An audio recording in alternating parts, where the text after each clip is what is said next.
નમસ્કાર કલમ યુઝ સમાચારની સાથે હું છું આપની સાથે પાયલ બામભણિયા। તો જોઈએ આજના મહત્વના સમાચારમાં।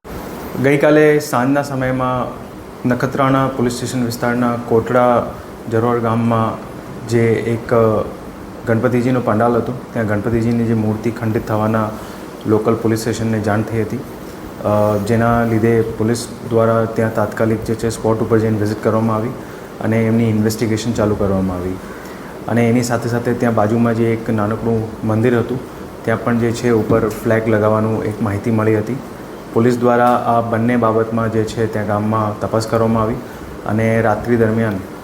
એલસીબી, એસઓજી અને જિલ્લાની અલગ અલગ પોલીસની ટીમો જે છે આખા બનાવની ઇન્વેસ્ટિગેશનમાં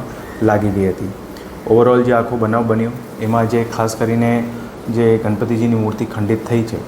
એમાં 3 માઇનર જે છે છોકરા એ ઇન્વોલ્વ છે, જે કાયદાના સંઘર્ષમાં આવેલા છે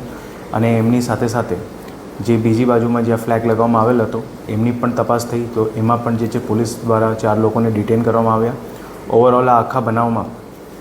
નખત્રાણા પોલીસ સ્ટેશનમાં ગુનો દાખલ થઈ ગયો છે, જે ભારતીય ન્યાય સંહિતાની કલમો હેઠળ જે ગુનો દાખલ થયો છે એમાં ટોટલ 8 આરોપી છે, 7 લોકોને પોલીસ દ્વારા ધરપકડ કરવામાં આવેલી છે અને એની સાથે સાથે જે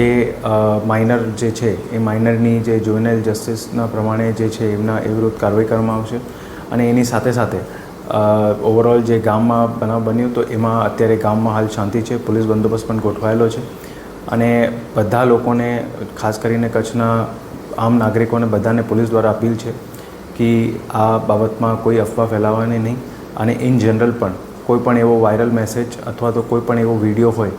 એ કોઈ એવી અફવા ફેલાવવાને નથી અને અગર એવી કોઈ વસ્તુ જે કાયદો વ્યવસ્થાને ભંગ કરે કોઈ પોલીસના ધ્યાને આવશે તો પોલીસ દ્વારા એમાં કાર્યવાહી કરવામાં આવશે।